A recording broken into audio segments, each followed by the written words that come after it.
네. 주님이 우리와 함께 하시고 예배를 통하여서 주님의 사랑 가운데 우리가 나타내 주실 줄로 믿습니다. 이 오늘 말씀은 창세기 19장 29절 말씀입니다. 창세기 19장 29절 한 절인데요. 19장 전체를 봐야 되는데 좀 길어서 29절, 19절만 한 구절을 읽겠습니다. 창세기 19장 29절입니다. 같이 읽습니다. 하나님이 그 지역의 성을 멸하실 때 곧 롯이 거주하는 성을 엎으실 때에 하나님이 아브라함을 생각하사 롯을 그 엎으시는 중에서 내보내셨더라. 아멘. 우리 한 번 더 읽을까요? 시작. 하나님이 그 지역의 성을 멸하실 때 곧 롯이 거주하는 성을 엎으실 때에 하나님이 아브라함을 생각하사 롯을 그 엎으시는 중에서 내보내셨더라. 아멘. 네, 오늘 말씀의 제목은 하나님 동행하는 동역자 모델입니다. 하나님과 동행하는 동역자의 모델. 우리가 이 말씀 함께 나누기 앞서서 한 가지 질문을 해야 합니다. 어떤 질문을 하냐면 하나님은 왜 사람을 부르실까에 대한 질문입니다. 하나님은 왜 사람을 부르실까? 하나님은 늘 부르시죠. 누군가를 부르십니다. 성경에 보니까 하나님 계속해서 누군가를 부르고 계세요. 그래서 하나님은 그 부르시는 응답하는 자들과 뭔가를 하십니다. 그래서 오늘 이 말씀도 우리가 아브라함의 스토리를 또는 그 전에 하나님의 역사를 쭉 볼 때 계속 그 부르심에 대한 이야기를 우리가 좀 나눴거든요.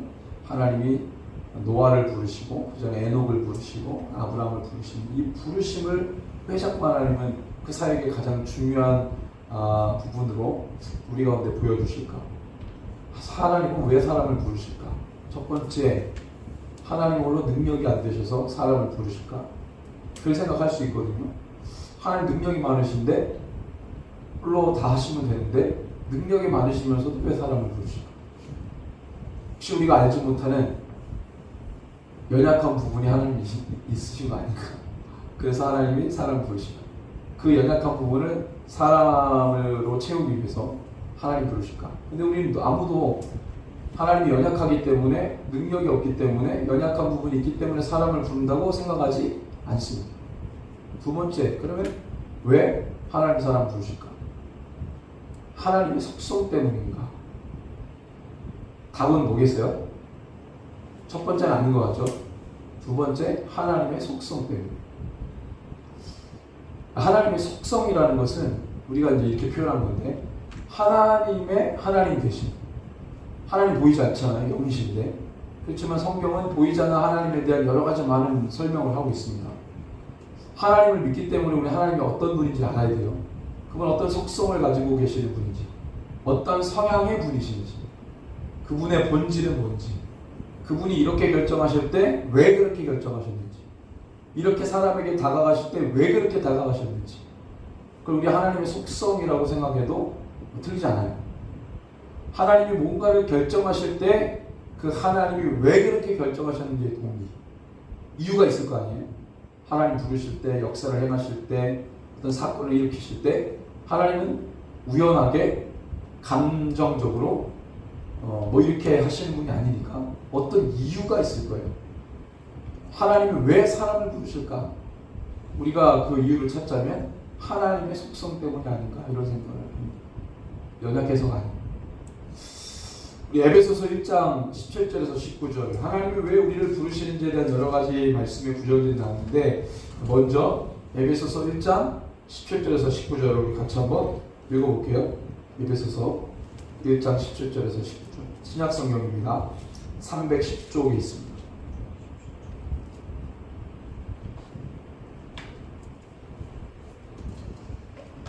17절에서 19절 에베소서 1장 17절에서 19절 같이 한번 읽습니다. 시작. 우리 주 예수 그리스도의 하나님 영광의 아버지께서 지혜와 계시의 영을 너희에게 주사 하나님을 알게 하시고 너희 마음의 눈을 밝히사 그의 부르심의 소망이 무엇이며 성부 안에서 그 기업의 영광의 풍성함이 무엇이며 그의 힘의 위력으로 역사하심을 따라 믿는 우리에게 베푸신 능력이 지극히 크심이 어떠한 것을 너희로 알게 하시기를 구하노라. 아멘.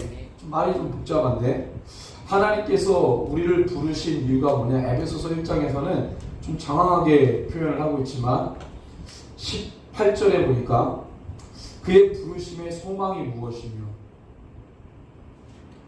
우리를 왜 불렀는지 어떤 목적이 있을 거라는 거예요. 성도 안에서 그 기업의 영광의 풍성함이 무엇이며 우리를 풍성하게 하시고 풍족하게 하시는 그 주님의 이유, 그의 힘의 위력으로 역사하심을 따라 믿는 우리에게 주님의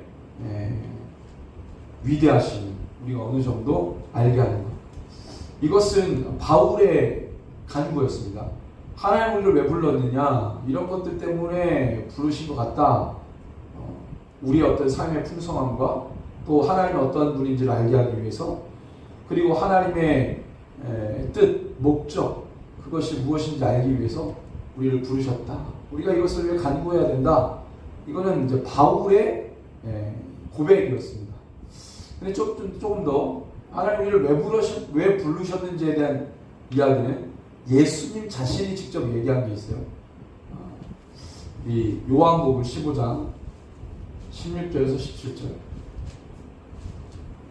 요한복음 15장 16절에서 17절을 한번 보겠습니다.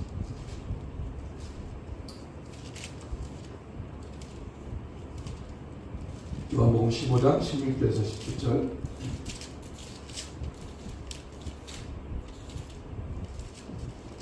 같이 읽습니다. 너희가 나를 택한 것이 아니요 내가 너희를 택하여 세웠나니 이는 너희로 가서 열매를 맺게 하고 또 너희 열매가 항상 있게 하여 내 이름으로 아버지께 무엇을 구하든지 다 받게 하려 함이라. 내가 이것을 너희에게 명함은 너희가 너희로 서로 사랑하게 하리라. 요한복음에서 예수님이 직접 말씀하신 내용을 보니까 우리를 부르신 이유, 우리가 하나님 택한 게 아니라 하나님 우리를 택했다 이런 표현을 했는데 하나님 우리를 부르신 이유, 첫 번째 뭐라고 합니까? 열매를 맺게 하고, 두 번째 그 열매가 항상 있게 하고, 세 번째가 뭐예요? 그래서 하나님께 구하는 모든 것을 받게 하기 위함입니다. 하나님이 우리를 부르신 목적, 이유 뭐예요? 이거를 종합해보면 열매를 맺게 한다, 항상 그 열매가 있게 한다, 그래서 하나님께 구하는 모든 것을 받게 한다. 사실 1번, 2번은 이해하니 1, 2번이 3번하고 연결되는 게 참 자연스럽지가 않아요. 이거를 세 가지를 정리해서 말하면 뭐냐면 하나님 우리와 함께하기 위해서, 주님과 함께해야 합당한 열매를 맺습니다. 주님과 함께해야 그 열매가 유지돼요. 주님과 함께하면 이 세 번째는, 그러니까 우리가 주님과 함께한다는 것을 저렇게 표현한 거예요. 우리가 하나님께 구하면 하나님이 들으시고, 그죠? 이건 우리가 주님과 함께 있을 때 가능한 겁니다. 주님 밖에 있는 자가 아니에요. 주님과 함께 있을 때. 그러니까 이 1, 2, 3번을 정리하면 주님과 우리가 연합하고 함께하고 우리가 주님을 사랑하고 주님의 모든 뜻을 구할 때. 그래서 마지막에 17절에 보니까 이렇게 결론을 맺어요. 왜요? 서로 사랑하게 하다. 이게 다 똑같은 말입니다. 사실은 우리가 하나님하고의 관계에서 근본적으로 하나님이 원하시는 건 뭐냐면 사랑이신 하나님이 우리가 주님의 그 사랑을 알도록 하는 거예요. 그 사랑 안에 있다는 말은 주님 안에 있다는 말이고, 주님 안에 있을 때야 비로소 그의 열매를 맺게 되는 것이고, 그 열매를 유지할 수 있게 되는 것이고, 그 안에서 우리가 구할 때 하나님이 들으시는 거예요. 이게 주님을 사랑한다는 말이고, 우리가 서로 그 사랑으로 사랑해야 된다는 말이에요. 다 똑같은 얘기예요. 서로 사랑하게 하다. 사랑을 부르신 이유가 뭐라고요? 사랑이신 하나님의 속성을 회복합니다. 하나님은 사랑이시죠. 예수님이 증언했어요. 우리가 여러 가지 많은 것들을 회복해야 되지만 가장 중요한 회복은 성경에서 뭐라고 말하냐면 사랑이신 하나님의 그 사랑을 우리가 회복하는 것. 하나님 우리를 부르신 목적은 어떤 사역의 기계로서, 부속품으로서 우리를 부르신 게 아니라 근본적으로 뭐라고요? 저 하나님의 본질적 사랑을 회복하기 위해 우리를 부르셨다. 그래서 하나님 우리를 부르셨다? 목적은 뭐라고요? 사랑의 회복입니다. 근데 그 사랑을 회복할 때 여러 가지 많은 방법이 있을 수 있죠. 그죠? 그 여러 가지 방법들 중에 하나가 사명입니다. 우리가 사명 감당하면서 하나님에 대한 사랑이 회복이 돼요. 우리가 주님의 길을 따라가면 주님의 제자가 됨으로 하나님의 사랑이 회복돼요. 우리가 곤란에 처하고 위기에 처하고 어려움에 처하고 괴로움에 처할 때 우리가 무엇으로 그것을 극복하라 그래요? 예수님으로. 그러니까 사실 더 따지고 들어가면 예수님은 하나님의 사랑이 완결판이니까 무엇이 회복되는 거예요? 결국 하나님의 사랑이 회복되면 모든 고난의 길, 위기, 어려움, 괴로움, 슬픔, 고통을 이길 수가 있는 거죠. 결국에 뭐가 없기 때문에 우리가 지는 거예요? 하나님에 대한 사랑의 회복이 없기 때문에. 마지막 때는 어떤 현상이 일어난다 그래요? 사랑이 식어지고. 왜요? 하나님을 사랑해야 되는데 우리가 하나님 사랑하지 않고 뭘 사랑하기 시작하니까? 자기를 사랑하고 돈을 사랑하기 시작하니까 하나님의 본질적 사랑, 정체성, 하나님에 대한 본질이 사랑인데 사랑이 식어지기 시작합니다. 그러면 우리 안의 사랑도 당연히 식어지죠. 어떤 이익을 바라고 하는 사랑이에요. 내가 너에게 뭘 줬으니까 너도 나에게 줘. 이 기브 앤 테이크를 기반으로 한 사랑이에요. 주고받는 것을 일단 설정을 하고 사랑해요. 근데 하나님의 사랑은 그게 아니잖아요.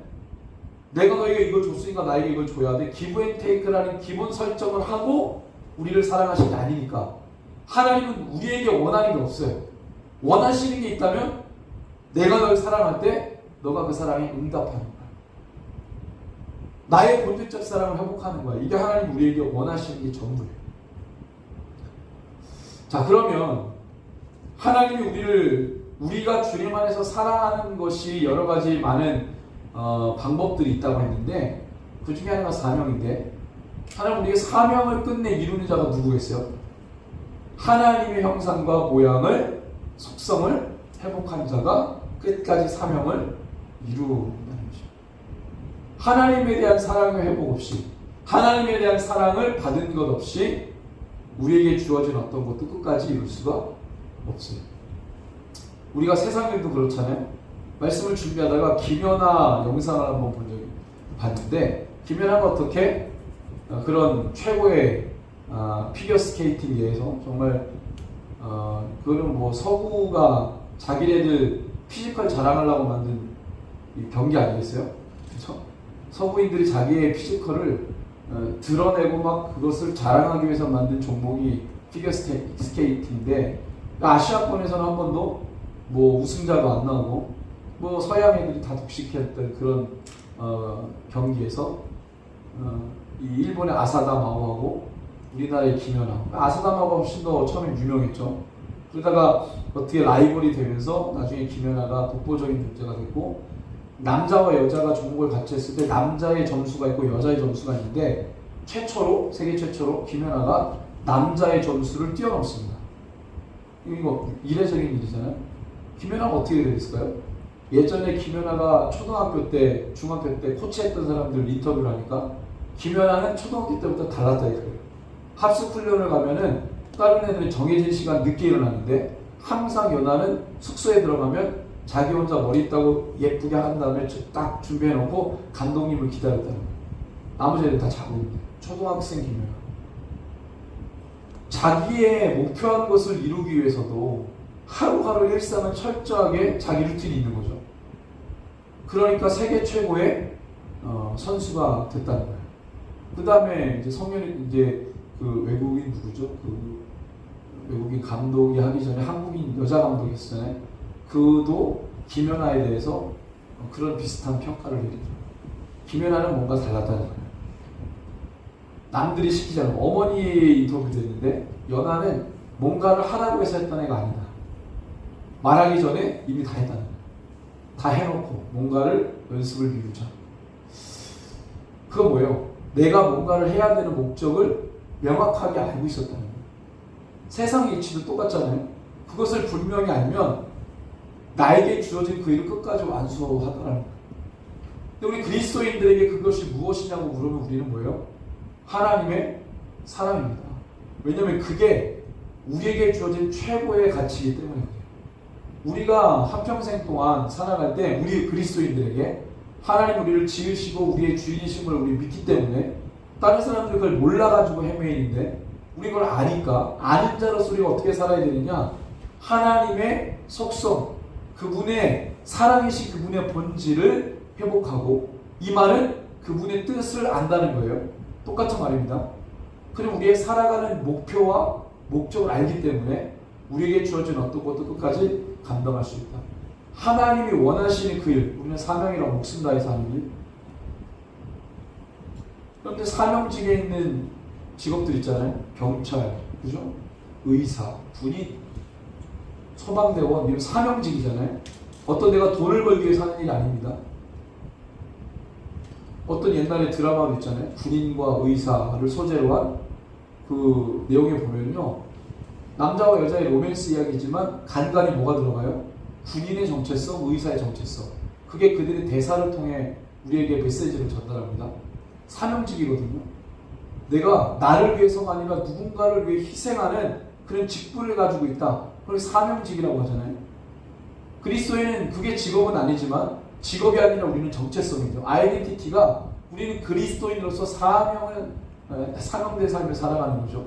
예수님이 또 하나님 우리에게 가르쳐주신 그 가치를 나를 위해서가 아니라 남을 위해 희생하며 살게.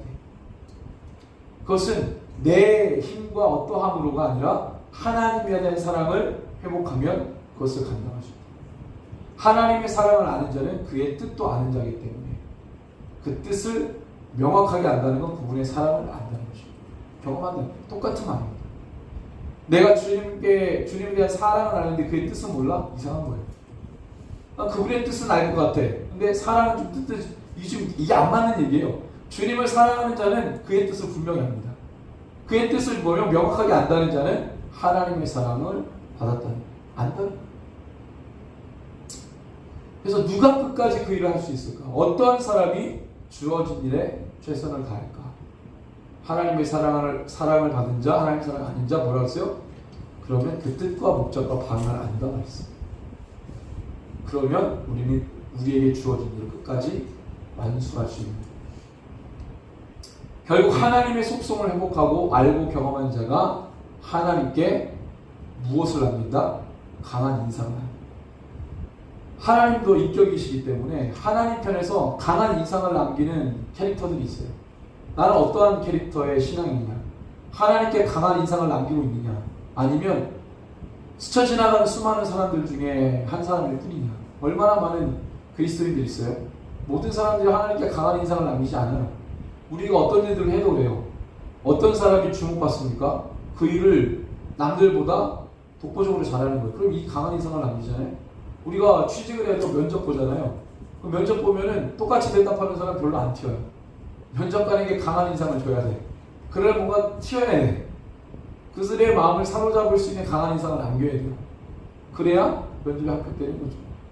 세상도 그런데요. 하나님께 어떻게 하면 우리가 하나님께 강한 인상을 남길 수 있는 자가 될까? 하나님이 잊을 수 없는 자. 하나님 기억에 강하게 맡길 수 있는 자. 어떤 사람이 있어요? 아까 우리가 쭉 얘기 나왔습니다. 하나님의 본질인 그 사랑을 아는 자. 그 사랑을 안다면 그의 뜻과 목적도 아는 자. 그러한 캐릭터만이 하나님께 강한 인상을 남길 수 있다. 하나님이 절대로 잊을 수 없는 자가 됩니다. 오늘 우리 19장에 보면요, 아브라함과 롯에 대한 이야기가 주된 이야기인데, 아브라함이라는 캐릭터와 롯에 대한 캐릭터, 하나님이 이 둘을 어떻게 바라보고 계실까? 소돔과 고모라를 멸하시는 그 사건을 통해 우리가 알 수 있습니다. 결국 우리가 오늘 제목으로 삼았던 거, 하나님과 동역하는 자, 하나님이 동역을 할 수 있는, 하나님과 함께 동행할 수 있는 그 모델이 어떠한 사람일까? 아브라함은 어떤 사람입니까? 우리가 아브라함에 대한 이야기를 쭉 해왔어요. 아브라함이라는 캐릭터는 어떤 사람이에요? 세상의 방식을, 또 세상의 가치를 늘 추구해왔던 그런 사람이었습니다. 우리가 아브라함을 믿음의 조상이라고 말하는 것은 하나님의 말씀을 듣고 자기 고향 친척 아비집을 떠난 그 사건을 통해 믿음의 조상이라고 말하지 않는다고 그랬죠. 그러면 아브라함이 어떻게 이해한다고 그랬습니까? 자기 가문을 격상시키는 거. 나를 통해 한 민족을 큰 민족을 이루겠다고 그랬으니까 무슨 나를 왕을 삼으실까? 우리 가문을 국가의 어떤 초대 왕의 가문으로 우리를 삼으실까? 그런 생각을 가지고 야훼라는 이 신의 부르심에 반응해서 온 거죠. 만약에 그가 진실로 하나님 뜻이 무엇인지 알고 왔다면 그 다음에 그는 실수하지 말았어야 돼. 근데 그 다음에 실수하는 걸 보니까 그는 그냥 하나님의 말씀에 세상적인 어떤 가치로 반응을 하는 거예요. 나에게 큰 복을 주시겠구나. 기복, 우리의 가문을 번영시키시기 위해 하나님이 나를 부르셨구나. 그러니까 상대적으로 자기가 살아왔던 땅보다 못한 가나안 땅에 올 수 있었다는 거예요.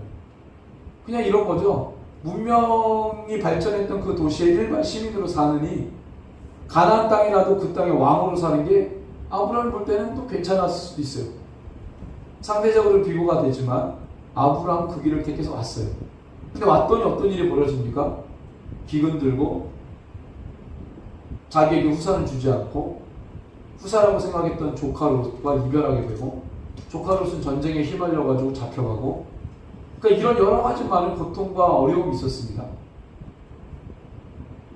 근데 결국에는 하나님이 아브라함을 통해서 하나님의 약속이 이루어지는 걸 하나님이 원하셨기 때문에 아브라함을 그대로 내버려 둘 수가 없었다는 거예요. 그래서 아브라함은 계속해서 하나님께 긴 시간을 통해 단련을 했습니다. 롯은 어떤 사람입니까? 롯도 마찬가지로 소알지역 너무나도 좋은 땅으로 간 사람이죠. 근데 아브라함과 롯을 비교해보면 롯은 하나님께 어떠한 단련도 받지 않았어요. 그래서 아브라함과 롯을 우리가 비교해볼 때 어떤 사람을 하나님이 사용하시는가 이걸 알 수 있습니다. 아브라함은 단련의 시간을 통해 뭐가 검증됐어요? 신앙이 검증된 사람입니다. 계속해서 하나님은 아브라함에게 계속 그걸 요구하셨어요. 수준이 안 되는 아브라함, 속물근성으로 가득 차는 아브라함에게 끊임없이 버리는 훈련을 시키시고 그리고 자기 안에 욕심으로 가득 차 있던 그냥 가문 하나 정도 우리가 번영되고 가문이 잘 되는 거에 혈안이 되어 있던 아브라함의 세계관을 확장시키는 작업들을 하시죠. 나를 위해서 살았던 나의 가문을 지키게 나의 가문의 안녕을 위해 살아왔던 그 아브라함에게 세계관을 확장시키는 작업은 쉽지 않았어요. 롯은 한 번도 하나님께 검증받지 않았습니다. 오늘 말씀해 보니까 갑자기 롯이 살고 있던 소돔과 고모라를 심판하세요. 소돔과 고모라는 여호와 앞에 악인이고 죄인이었어요. 하나님 그 소돔과 고모라를 심판하시는 걸 통해서 하나님이 아브라함과 롯에게 알려주고 싶으신 게 있으셨던 것 같아요. 사실 소돔과 고모라만 악한 게 아니죠. 가나안 족속이 다 악했습니다. 소돔과 고모라보다 더 악한 자들도 있었죠. 식인을 하고 그죠? 이런 종족도 있었어요.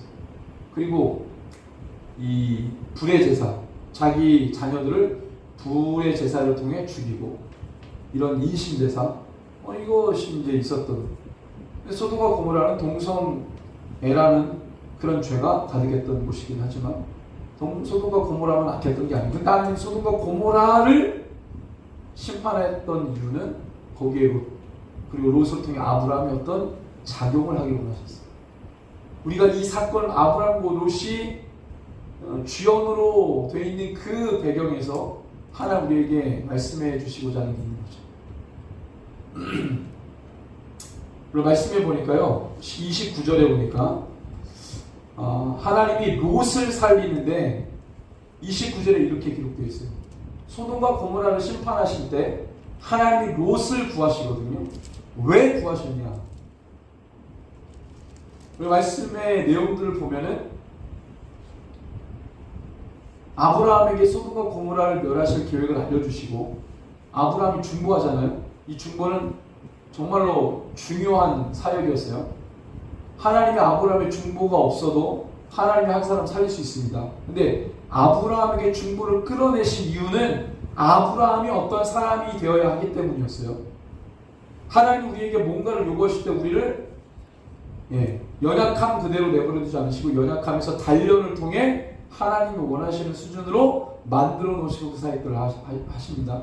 아브라함의 연약함을 그대로 두고는 사역할 수 없어요. 아브라함의 여러 가지 연약함이 있지만 그의 신앙의 단련을 통해 하나님이 계속해서 수준과 성숙함을 끌어올리십니다. 그리고 아브라함의 중보가 어떤 일을 할 때 필요했어요. 의인을 위해 기도합니다. 아브라함 한평생 자기를 위해 살았던 사람인데 이 성읍이 심판받는 것을 안타까워하도록 하셨어요. 거기 무관심해도 되는데 아브라함은 이제는 신앙이 좀 달라졌어요. 하나님과 아브라함의 중보를 받으시죠.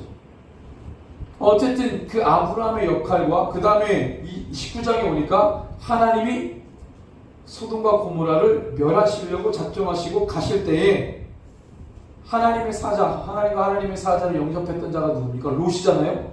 소돔과 고모라를 롯이 살았으니까 그 롯이 구원을 받습니다. 롯만 구원을 받아요. 롯만. 우리가 잘 아는 대로 롯의 자녀들이 두 딸이 어마어마한 일을 당합니다. 롯의 집안에 손님들이 들어가니까 잡배들이 와가지고요, 그 손님들을 내놔라. 뭐예요? 동성애. 그죠? 내가 그들과 상관하니라. 이게 악하잖아요. 그러니까 롯이 어떻게 해요? 남자를 경험해보지 않은 자기 두 딸을 내줘버려요. 그런데 이 사람들이 성에 안 차니까 막 남자를 달라는 거죠. 악하죠? 악한 것을 막 드러내면 나를 심판하시기 전에 이 극악무도한 자들. 문화적으로 롯이 손님을 접대하는 문화가 있다. 소돔과 고모라의 건물 롯이 그 문화, 고대 시대의 그 문화를 롯만 알고 있었던 게 아닐 텐데, 그 다른 사람도 우리가 더 멋있게, 우리가 더 좋은 데로 갈게요, 우리가 더 좋은 데로 우리 집으로 오세요, 이게 아니라 롯의 손님들을 범하려고 하는 그 악함이 있었잖아요. 그러니까 롯이 하나님과 그 두 천사를 섬겼다고 하는 기사는 굉장히 사실 어떻게 보면은 중요한 부분이에요. 근데 그것 때문에 롯을 구해야 하는 건 아니에요. 그런 어떤 선함이 롯에게 있었지만 그것 때문에 구원받은 건 아니에요. 뭐 때문에 그가 소돔과 고모라 성이 심판받을 때 구원받냐? 오늘 29절입니다. 이게 중요했어요. 롯의 선함 때문에 구원받는 게 아니라고 했습니다. 손님들을 대접했다. 이것 때문이 아니에요. 그럼 행실로 우리가 구원받게요? 그게 아니에요. 29절 같이 한번 읽습니다. 시작. 하나님 그 지역의 성을 멸하실 때, 곧 롯이 거주하는 성을 엎으실 때에 하나님이 아브라함을 생각하사 롯을 그 엎으시는 중에서 구원하셨다는 거예요. 무엇을 생각하셨다는 거예요? 아브라함을 생각했다. 이 생각했다는 히브리어 단어가 제케르 또는 자카르입니다. 이게 굉장히 중요한 단어예요. 이 단어가 굉장히 독특한데 두 의미가 함께 있어요. 뭐냐면 말하다, 기억하다. 한글 번역으로는 생각하다고 있지만 원래 이 제케르의 의미는 말하다, 기억하다예요. 근데 이 말하다와 기억하다는 것은 서로 다른 개념이 아니에요. 히브리인들에게, 히브리 언어 속에 있는 히브리 세계관, 히브리인들의 세계관은 이거예요. 우리가 말할 때 뭘 말합니까? 우리가 기억하는 걸 말해요. 내 안에 뭔가 저장되어 있는 걸 얘기해요. 방금 들은 말이라도 들었기 때문에 그것이 정보가 되고, 그래서 저장되어 있다가 오래된 기억을 말하든지 지금 방금 들은 걸 말하든지, 어쨌든 우리 뭐요? 기억한 걸 말하게 돼 있어요. 그래서 이 제케르라고 하는 단어는요, 그래서 말하다와 기억하다라는 걸 동시에 의미합니다. 그래서 이 제케르라는 단어는 기억 자체가 뭘 유발시키냐면 행동을 유발시킵니다. 행동을 유발하게 하는 기억, 뭔가 실천하게 하는 말, 이런 개념들이 제케르라는 단어 안에 들어있어요. 그러니까 기억하다 그러면 그냥 단순하게 암기한 걸 말한다, 이게 아니에요. 제케르라는 것은 기억한 거를 지금 말하면서 뭘 유발시켜요? 행동을 유발시켜요. 기억한 걸 말하면서 이론이 아니라 실제 실천하게 만들어요. 원래 히브리인들은요, 지식과 행위가 헬라인들처럼 분리되어 있지 않아요. 아는 건 무조건 행동하게 돼 있어요. 그냥 아는 것과 행동이라는 이 두 개념이 함께 있습니다. 히브리인들의 세계관은 그래요. 내가 뭔가 알고 있다? 반드시 이게 밖으로 나와야 돼. 근데 헬라인들은 이걸 철저하게 구분합니다. 아는 건 아는 거고 움직이는 건 움직이는 거예요. 근데 히브리인들은 그렇지 않아요. 그래서 하나님의 말씀은 히브리인들에게 들렸잖아요. 그럼 반드시 그걸 해야 돼요. 그래서 우리가 아멘이라는 말이 우리말이 아니라 이거 히브리어거든요. 아민. 아민은 내가 믿는다라는 뜻입니다. 동의한다. 그럼 아민 했을 때 그 말이 지식에서 들어오면 우리가 아민하고 동의하잖아요. 그 말에 그 지식에 동의합니다. 그러면 아민은 히브리인들의 세계관에서는 지식적으로도 동의하지만 뭘 하겠다는 거예요? 행동하겠다는 말이에요. 내가 당신의 말에 동의해. 지식적으로가 아니라 뭐까지도 한다는 거예요? 행동한다는 거예요. 아민. 그래서 아멘은 알겠습니다. 행동하겠습니다. 그래서 우리가 순종이라는 단어는요, 사실은 청종이라는 말로 바뀌어요. 왜요? 청종이 뭐예요? 듣고 따를 종이잖아요. 따른다예요. 듣고 따른다. 그러니까 히브리인들의 세계관은 청종입니다. 들었으면 움직여야 돼요. 이 제켈이라고 하는 단어도 그거예요. 기억하다 말하는 거잖아요. 알고 있는 걸 무조건 어떻게 해서든지 움직이든지 말하든지 실천하든지 실습하든지 해야 돼요. 그게 제켈입니다. 자, 그러면 29절에 어떻게 됩니까? 하나님이 그 지역의 성을 멸하실 때 곧 롯이 거주하는 성을 엎으실 때 하나님이 무엇을 생각했다는 거예요? 아브라함을 제켈을 했다는 거예요. 이게 오늘 굉장히 중요합니다. 제케르에서 지카르야라는 단어가 나왔어요. 지카르야가 뭐냐면 스가랴입니다. 스가랴가 누굽니까? 선지자죠. 말라기 전의 선지자. 12소선지서 중에서 11번째 소선지서가 스가랴서거든요. 스가랴 뜻이 뭐냐면 여호와께서 기억하신다. 그래서 스가랴서에 보면은요, 예언자들, 선지자들이 했던 말들을 많이 인용해요. 스가랴의 사명은 그의 이름처럼 하나님께 들은 걸 선포하는 사람이에요. 하나님께 들은 걸 뭐하는 사람? 선포하는 사람. 하나님께 들었던 거, 선자들이 말했던 거를 계속 선포합니다. 예언합니다. 이게 스가랴, 지카르야의 사명이었어요. 우리에게도 이 제케르의 사명이 있어야겠죠. 우리는 말씀을 보잖아요. 말씀 보면 어떻게 해야 돼요? 제케르 해야죠. 그게 뭐라 그랬어요? 말씀 보면 그 말씀이 기억되어 들어오죠. 그러면 그게 어떻게 돼야 된다는 거예요? 말해야 된다는 거예요. 증언해야 된다는 거예요. 또 뭐 해야 된다는 거예요? 실천해야 된다는 거예요. 제케르. 지카르야. 스가랴라는 선자가 있지만 오늘 하나님은 아브라함을 뭐 하신 거예요? 제케르 하신 거죠. 하나님이 기억나도록 하고 행동하도록 하게 한 자 누굽니까? 아브라함. 하나님이 어떤 일을 행하실 때 제케르 하도록 한 사람, 하나님이 이들을 주도하실 때 제케르 하도록 했던 사람 누구예요? 아브라함. 이 말은 뭐냐면 내가 아브라함 때문에 기억났다는 얘기예요. 아브라함은 하나님께 강한 인상을 남긴 자예요. 왜요? 하나님이 그의 삶을 연단하실 때 자기밖에 모르는 아브라함이 하나님의 뜻을 알게 되고, 하나님의 뜻을 알았다는 건 뭘 받았다는 거예요? 하나님이 어떤 분인지 그 속성을 깨달은 자예요. 경험한 자예요. 하나님의 사랑을 경험한 자예요. 하나님께 말씀을 드렸어요. 그는 늘 하나님의 말씀을 제켈해야 돼요. 그죠? 하나님 말씀을 듣고 아멘하고 지식으로만 말로써 동의한 게 아니라 그의 삶으로 나타내야 되는 제케를 해야 되는 사람. 근데 그런 아브라함에게 하나님이 뭘 요구하셨어요? 중보하게 하셨어요. 누구를 위해서? 소돔과 고모라 땅을 위해서.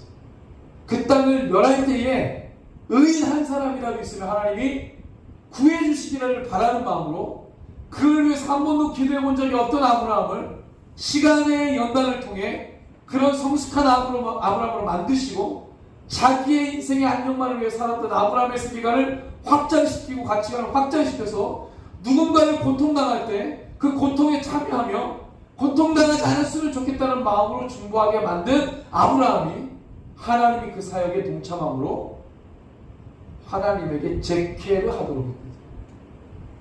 우리는 우리의 신앙은 다른 종교랑 다릅니다. 오늘 그래서 우리가 하고 싶은 얘기 뭐냐면 늘 하나님께 받아서 움직이는 수동적인 삶. 하나님께 은혜도 받아야 되고 말씀도 받아야 되고 뭐 계속 받아서 하나님 우리를 그런 수준으로 받기만 하는 수준으로 살도록 하지 않으세요. 우리도 무슨 역할을 해야 될 거 아니에요. 하나님께 은혜 받았다, 사랑받았다, 늘 주세요, 주세요. 은혜만 받고, 사랑만 받고, 그런 유아적인 신앙이 아니에요. 우리도 하나님이 뭔가 기여해야 되잖아요. 역할을 감당해야 되잖아요. 그쵸? 우리도 뭔가를 해야지. 그래서 하나님이 하시는 일에 우리가 하나님에게 제케르의 역할을 감당해야죠. 하나님이 나 때문에 내가 기억나서 그 사역을 하나님이 잘 하실 수 있도록. 엄청난 거잖아요. 얘가 맨날 받기만 할 줄 알고 나에게만 막 달라고만 했던 신앙인데 어느새 신앙이 자라서 하나님이 걔 때문에 뭔가 생각이 나요. 걔의 중보가 생각이 나서 하나님 막 일을 행하셔요. 받기만 했던 그런 유아적인 그리스도인에서 시작했지만 이제는 하나님이 걔 때문에 뭔가를 기억나셔서 하나님이 일을 주도하시고 이런 거죠. 우리가 선교사역을 하면서 다른 나라 민족들을 막 위해서 기도하는데 하나님이 나의 기도가 기억나셔서 그 민족을 구원하신다. 이거 엄청난 거잖아요. 어떤 사람의 중보를 통해 그 중보가 기억이 나서 하나님이 그들의 삶에 뭔가 역사하십니다. 하나님이 이렇게 들으면 하나님의 어떤 능력이 부족하기 때문에 우리의 중보를 받으실 이 개념이 아닙니다. 하나님은 우리가 그러한 캐릭터가 되기를 원하시는 거예요. 하나님 우리의 그런 중보를 받지 않으셔도 하나님은 하실 수 있어요. 하나님 그렇지만 하나님 인격이시니까 하나님 우리에게 그러한 캐릭터가 되기를 원하십니다. 그래서 아브라함의 중보는 뭐예요? 하나님이 기억나도록 했고 하나님이 움직이도록 한 강력한 중보입니다. 이게 바로 동역의 모델입니다. 이게 바로 동역의 모델. 맨날 수동적으로 움직여요. 하나님에게 뭔가 원하고 바라는 것만 늘 주세요, 주세요. 복 주세요, 은혜 주세요. 사랑도 맨날 주세요. 야, 너가 좀 사랑해봐라. 사랑도 맨날 받으려고만 하지 말고 너가 어떤 사랑을 좀 줘봐라. 너가 그렇게 사랑을 많이 받았으면 그 사랑이 내가 너에게 준 그 사랑이 너에게만 머물지 말고 내가 너에게 준 축복이 너에게만 머물지 말고 그 축복이 어떤 다른 누군가에게 흘러가도록 너의 그 사랑이 너에게 흘러간 그 사랑이 누군가에게 또한 흘러가도록 하나님이 우리에게 그런 수준을 원하시잖아요. 아마도 에녹이 하나님과 300년 동안 동행했던 에녹은 그러한 모델이 되지 않았을까. 아브라함도 사실은 여러 가지 많은 우여곡절이 있었지만 결국에는 하나님이 원하시는 수준의 동역자가 돼 있었고 그 아브라함이 기억나셔서 아브라함의 중보가 기억나셔서 그것 때문에 롯이라는 한 인물을 구원해 주셨습니다.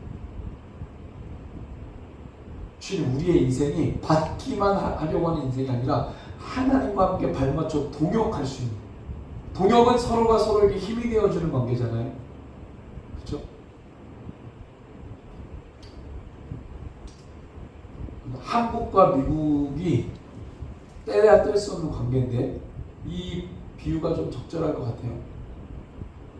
한국과 미국이 맺은 조약 중에 한국 편에서 굉장히 중요한 조약이 있습니다. 한미상호 방위조약. 한미상호 방위조약. 이게 사실은 이승만 대통령 때 만든 거예요. 이승만 대통령 때 한미상호 방위조약을 맺었습니다. 이승만 대통령이 이 한미상호 방위조약을 맺을 때 대한민국은 세계에서 두 번째로 가난했던 거예요. 그 가나안 나라가 대등한 관계에서 미국과 상호 방위 조약을 맺을 이유가 없어요. 미국 편에서 한국의 도움을 받으면서 전쟁할 이유가 없는 나라입니다. 미국은 어느 국가하고도 상호 방위 조약을 맺지 않아요. 근데 한국이 정말로 찢어지게 가난하고 가난한 나라의 대통령 이승만이 당당하게 미국에 가가지고 한미 상호 방위 조약을 얻어냅니다. 그거 연설할 때 연설 끝나고 미국의 상원, 하원, 의원 전부가 일어나서 비빔박수 쳤어요. 그때 이승만이 뭐라고 했는지 아십니까? 이승만은 철저한 복음주의자 크리스찬이었는데 우리에게 복음을 전해준 미국 이런 거 끌고 들어갑니다. 우리에게 복음을 전해준 미국, 하나님이 축복해 주셔서 번성한 미국, 당신이 받은 그 복을 우리에게 복음을 전해준 이 작고 연약한 나라, 전쟁 터지기 직전에 이 나라를 하나님을 먼저 알고 하나님 사랑받은 너희가 도와줘야지. 너희가 받은 복은 우리를 도와주라고 받은 거야. 이렇게 얘기합니다. 한마디도 못하고 연설 다 끝나고 이걸 다 영어로 스피치를 합니다. 이승만. 상하여 모두가 그 연설을 감동받고 박수칩니다. 그래서 상호 방위 조약을 냅니다. 이 조약의 내용은 이렇습니다. 미국이 전쟁 나면 한국이 자동 개입하게 됩니다. 한국이 전쟁 나면 미국이 자동 개입하게 됩니다. 우리가 전쟁 나면 세계 최고의 미국이 자동 개입하는 건 웰컴. 미국이 전쟁 났다. 우리가 자동 개입 안 해도 됩니다. 미국은 우리나라 도움 필요 없어요. 근데 대등한 관계에서 이 조약을 체결. 근데 하나님이 우리와 동역할 이유가 있어요? 없어요. 우리가 뭐 하나님의 도움이 되겠어요? 안 됩니다. 그런데도 불구하고 하나님이 우리와 동역하길 원하시는 건 하나님의 형상과 모양대로 지음받은 우리가 열매를 맺고 그 열매를 유지하며 뭐예요? 하나님께 간과 모두가 한 들으신 이 사랑의 관계 때문이 이유는 그거밖에 없어요. 그래서 우리와 동역할 때 우리는 그냥 쫄래쫄래 주님만 따라가는 그 수준이 아니라 하나님과 함께 어깨를 나란히 하며 연약한 자이지만 아브라함이 제켈을 했던 것처럼 우리의 어떠함 때문에 기억나셔서 하나님의 사역에 적극적으로 참여하도록 하나 원하십니다. 그게 동행이라는 단어의 원뜻이에요. 쫄래쫄래 쭈뼛쭈뼛 따라가는 수준이 아닙니다. 저와 여러분들이 연약하지만 하나님 그 연약함 때문에 못 쓴다 이러지 않으세요? 연약함에도 불구하고 내가 너를 단련시켜서 나와 함께 이 지옥 같은 세상을 하나님이 통치하시고 다스리시는 킹덤으로 만들어가는 그 일에 그 반열에 우리가 함께 하길 원하십니다. 저와 여러분들이 오늘도 이 말씀을 들었잖아요. 잭케르하고 일주일 동안 오늘 모든 삶의 자를 승리하는 그런 하나님의 사람 되기를 주님의 이름으로 축복합니다. 우리 주님 손에 맡겨드리리 이 찬양을 결단하면서 함께 고백하는데요. 가사를 잘 기억하면서 함께 찬양하겠습니다.